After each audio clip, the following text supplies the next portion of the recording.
Ayan po. Kumusta po kayo? Kumusta rin po ako? Bago ako kwento ko ano yung buong pangyayari. Kwento ko sa inyo yung nangyari sa akin simula hanggang sa ospital. Salamat muna sa mga kapatid ko, sa mga pamangkin ko. Ito na kayo masyadong mag-alala. So ito na ako. Medyo nakagalaw naman ako. So lang, yung pakiramdam ko, pag magalaw ko ng mabilis, nahihilo ako, parang nahihilo pa. Sabi naman talaga daw ng doktor yun, okay na ako napatawad ko. Pero yung hilo ko, medyo matagal-tagal pa rin daw kung matanggal. May gamutan naman nangyayari, may mga gamot ako. Kasi nakabili naman ako ng gamot. Yung mga pinagaling sa akin. Yun, ano nangyari sa akin? Ano na, hindi na oras ng trabaho nung natake ako. Gabi na. Naglalatag na nga ako ng kulambo. Latag ko ng kulambo. Kasi sa bahay pa lang nun, bago ko magkakarabo, medyo nahilo na ako, nabanggit ko na kami. So yun ay nag-aalala naman ako. Hindi sa showerin kung baka walang showerin. Absent na naman. Nagpilit ako, pero may naramdaman ako ng mga ganun. Pero nung oras ng trabaho, nakapagtrabaho pa ako hanggang maghapon. Hindi ako nasabi ng oras ng trabaho. Kasi natake ako, nagluto na ako ng pagkain ko. So nakadalawang beses akong kain. Nagluto ulit ako ng room ko. Kumain ulit ako ng log, dalawa, malasado. Tapos tuyo, ihaw ko ng tuyo. Tapos kumain ulit ako. Pagkatapos kong kain, sabit na ako ng kulambo kasi malamok. Sabit ng mga kulambo kami doon eh. Tabi-tabi kami noon ng barracks. Ako, tapos si JR, King, Rickby. Pero si Rickby wala doon, time na yan. Si King naman sa kabila sa barracks doon. Kasi malayo, mga 20 hakbang siguro kanyang barracks. Latag ako ng kulambo. Pag latag ko ng kulambo, may banig na. Okay na, naiskalatag ko na. Pag upo ko, nahihilo ko Nahihilo ako.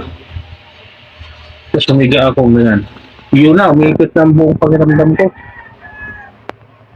Yung pala natake na ako ng bawag ako katabi ko si JR, hindi mo naman paglitan. JR, anak niya, Ate Berneses.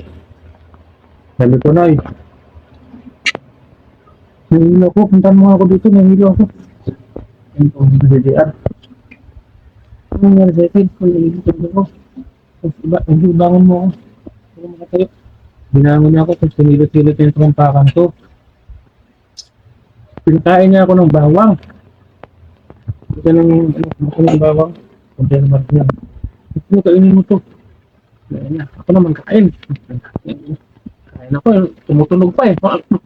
Kung gano'n ako. Lagutok-lagutok pa yung ito. Bawang. Malagutok mo. Kasi maya. Ito na rin ito. Ito yung lasa. Pagkalun ako. Naghabit yun. Pait. Yun. Pero sumusukan na ako noon. Nung nagharap ng bawang.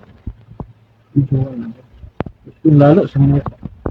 Umiikot talaga. Kanina ko. Umiikot ko rin, hindi masakit ang ulo ko noon. Hindi agad nila kinontrol. Kasi daw, bawal na daw. Tapos yun. Hindi nahilo na ako. Punta mo kasi dito, iking mo doon. Hindi mo nahilo ako. Tandaan ako na iking. Punta na iking.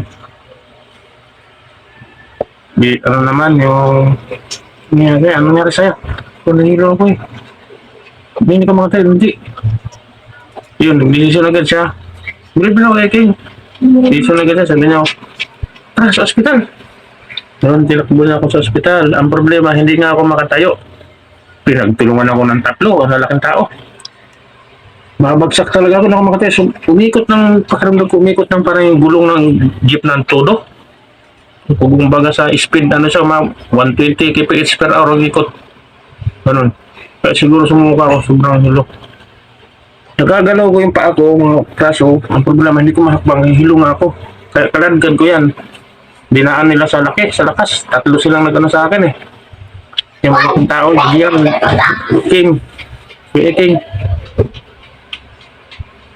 Tapos, dating na sa highway, hanap silang taxi.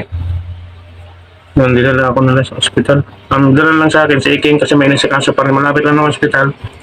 Si Iking ang nagdala sa akin doon. Pagdating sa ospital,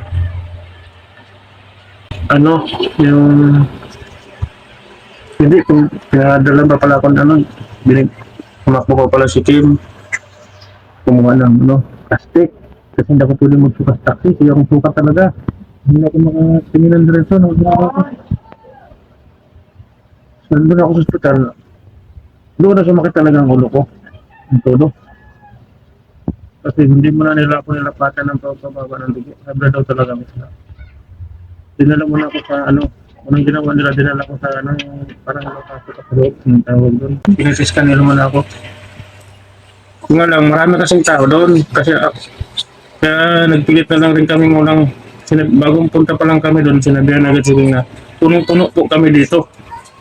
Hindi agad-agad namin kayo masikaso kasi public nga eh.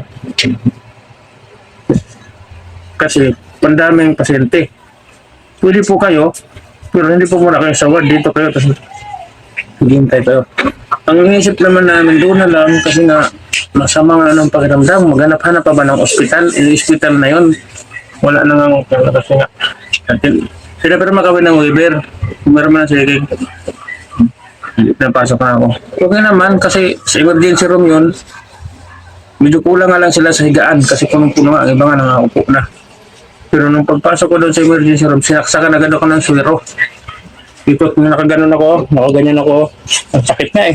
Sinaksakan agad ako ng suwero. Na para sa ulo. Para yung, ano ko, para hindi ako mahina. Para hindi ako mahina. Ando na rin yung pagkain. Siguro na yun. Wala pa yung gamot sa ano, pampababa ng ano.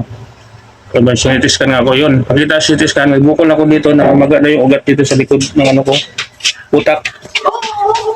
Sabi ng doktor, kailangan ka namin, kami nag-upira kami dito ng ulo. Kaso, tingin na nakita ko dun sa CT scan, pwede pa naman na ano yun siya ng gamot, kaya ng gamot na wala mo na ang opera nangyari. Dadaanin mo na sa gamot. Tapos, kailangan lang stay ka dito ng mga 7 days kasi ano ka namin paggamutin. Kulbahan namin yung ano mo. Sa ngayon naman, tingin ko, kaya ng gamot yan. Kasi medyo malakas ka eh. May gagalaw mo nun. Kasi in-examine ako ng doktor, pinatingin yung mata ko kung gumagana.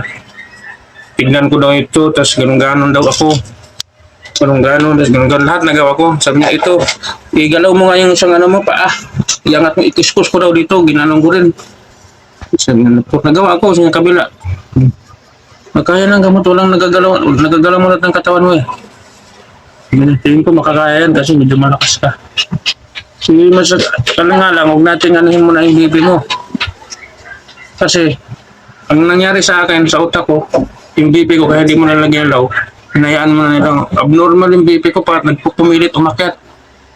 Hindi naman sa pwedeng umakyat ng todo, kasi sasabog na rin yung ulo ko, ang utak, yung ano. Hindi rin sa pwedeng babaan, kasi nga mawawalan din daw ng dugo yung ugat ko dito. Kailangan daw yung talagang may dugo para maipus, maitulak daw yung ano doon, bara. Galing din nila eh, yung mga doktor.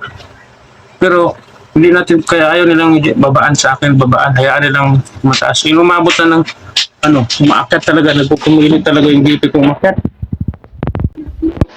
Lumapit ako doon sa doktor, Dok, hindi ko na kaya eh. Maano siya? Kung naglalakad naman yung mga doktor, masakit na itong ulo ko eh. Di ba sabi niya meron ako yung pagpukontrol dito? Sabi niya, sige, sabit na. Meron silang gamot na tinatawag.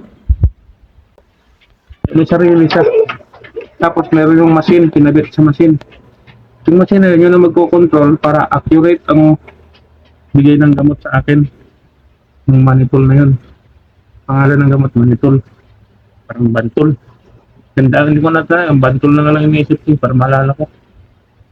Ang magiging trabaho na siya magtatrap ng ano ko BP para hindi siya sumubra, hindi rin siya ano, malakas yun. Kaya niya talagang ibaba. Dahil sa mababa yung ano ko, sabi ng doktor, ng BP ko. Kaso lang, hindi nga daw pwede. Yun, wala na ang sakit ng ito. Tinahanda-handahan nila. Kasi pag binigla nga daw nila, yun nga yung monitor na yan ang sinasabi ko. Kaya automatic ibaba. Kasi hindi pwede. Matapang, magaling yung gamot na yun. Yung binigay nila. Para sa swero na maliit. Pero hindi siya nakakunik sa swero, hindi sa swero tinuhog. Kasi nga, hindi accurate pag sa swero. Yan, pumapalya ang patak ng swero eh. May sarili siyang swero tapos may machine na nagpupuntuloy talaga. Eh, naka-update yung ano ko. Naka-update yung PhilHealth ko. Bali, ang nag-cover lang ng ano ko sa hospital, PhilHealth. Dito, may mga kuwan dito mga gamot dito. Dito sa amin sa Antipolo. Kasi may ano dito. Papacheck up na lang. May center dito. Antipolo sa mga ganito. Sumba kayo mamaya. May gagalaw ko braso ko. Nagalaw. Paa, galaw. Nagalaw ako. Nagtutungkod ako kasi nga, yun nga may hilo pa ako sa ulo. Galaw ko ng ganyan. Para kung tutumba. Pero kung may tungkod ako, may ginakontrol ko. Mahahawakan ako. Kaya kong humawak na hindi ako tumutumbang yan. Pero pag wala kong tungkod, kailangan paglakad ako mag-isa. Kasi malakas ang mga braso ko eh. May tungkod ako dyan. Sabi ni Mansidan, gusto ko sabi mo, haba naman tungkod mo. Pero mas gusto ko yung mahaba kasi nga nakaganyan lang ako. Kung maiksi naman, nakaganon ako para kung si Juan. Pinulo, no? Ganyan eh, pag maiksi eh. Hindi ko ganito, nagyan ako. Para kung ikatmitan niyo. Gano'n, kapapuro lang. Tingin. Kaya maganda. Straight katawan ko, hindi ako makuma. So ngayon, okay na ako. Ano lang, yung... Mamaya, sabang ako mag-ano ko eh. Kapay na lang ito. Kapag yung gamutan dito. Parang full recover na talaga ako. Ano nilo? Siguro, yung pakasyon sa Palawan. Hindi na naman ako magtrabaho eh. Magpapala, pero mawala itong hilo ko. Bago pa lang rin naman. Sige, salamat sa inyong lahat, sa mga kapatid ko, sa mga pamangkin ko. Ano na kayo mga ganda? Likas na to. Andiyan naman ang mga nagagamitan ko. Kasi katirang ko, meron na akong Diyos, meron pa akong Kristo. Dalawa. Diba? Ako nagpapa po. Pangalanis. Sige, bye-bye. Yan mga boss, So yung sinasabi ko sa inyo, takip pagtitira ka lang ng butas. O ngayon, yung scope ko hindi na siya masyadong maliwanag sa inasinta ko. Yan. Hindi ako nakapag-upload mga boss kasi naano ako, na hospital ako mga boss. Inatake ako ng mild stroke. O kaya, hindi ako muna makapag-hunt, nagpapagaling pa ako mga boss eh. Pero, ito, testing ko mamaya yung scope ko kung maliwanag pa ba tignan sa target. Kasi mayroon ng takip eh.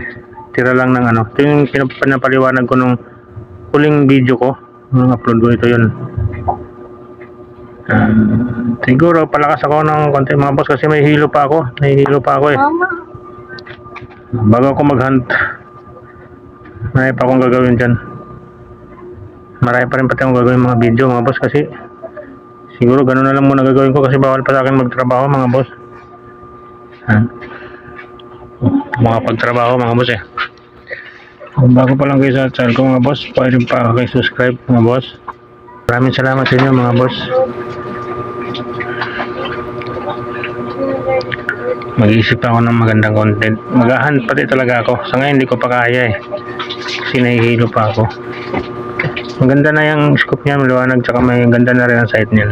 Saka zero na yan. Sige mga boss, maraming salamat sa inyo mga boss ha.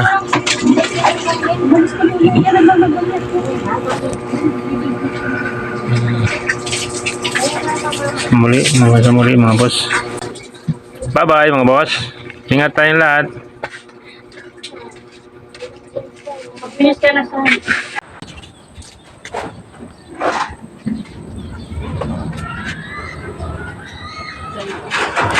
Malikot.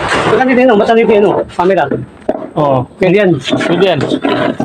Galing ano? Ayan. Saan nakaharap? Babanda yan doon sa tinitignan ng scope. Oh? Oo. Galing ano? Sir. Pilig mo si Rodel dyan eh. Ano nga rin? May salamin yan akong nilagay. Oo, yun pala eh. Galing. Mamaya may kita yan. Kapol. Ulit. Makapasa-pasa ako. Okay. Kasama.